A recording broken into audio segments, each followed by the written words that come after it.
Hello everyone. तर आज आपण आहोत ढुंगेश्वरी येथे. ढुंगेश्वरीचं एक इथे येण्याचं कारण म्हणजे वर तुम्हाला जो टेकडी उंच माळा दिसतोय त्या ठिकाणी गौतम बुद्धांचं एक विहारसुद्धा आहे. मी अजून पाहिलेलं नाही, पण वरी जाऊन आपण पाहणार आहोत पुढे काय काय फिस्ट होणार. तर ठीक आहे, चला पुढे बघूयात काय काय होते. आम्ही सगळे वर जातो. वर जाताना दम पण लागतोय कारण खूप दिवसानंतर ही चढाई मी करतोय. पण गौतम बुद्धांचं दर्शन घ्यायचं म्हणल्याच्या नंतर थोडे तर मेहनत घ्यावीच लागेल. आजूबाजूचा परिसर बघू शकता, किती सुंदर आणि छान वातावरण या ठिकाणी तुम्हाला पाहायला भेटते.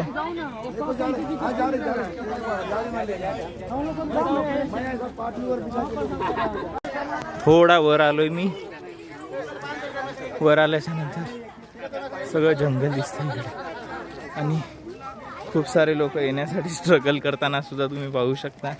हे आमच्या सोबत असणारे एक आजोबा, त्यांना वर चढता येत नव्हतं म्हणून त्यांना यांचा सहारा घ्यावा लागला. आता आम्ही हळूहळू वर चाललेलो आहोत. बघा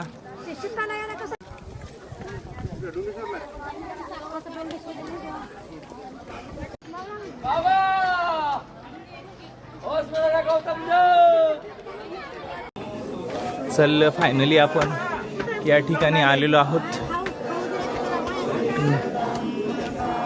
बघा वंदना चालू आहे.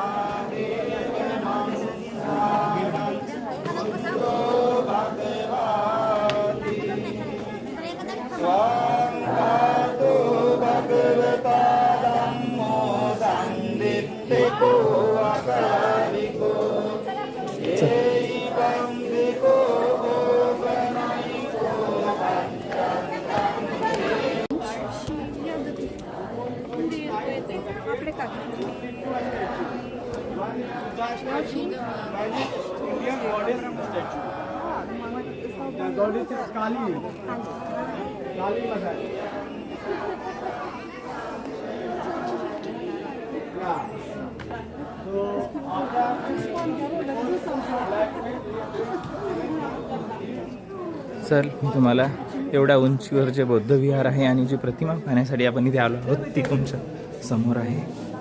बघू शकता. नमो बुद्धाय, नमो बुद्धाय.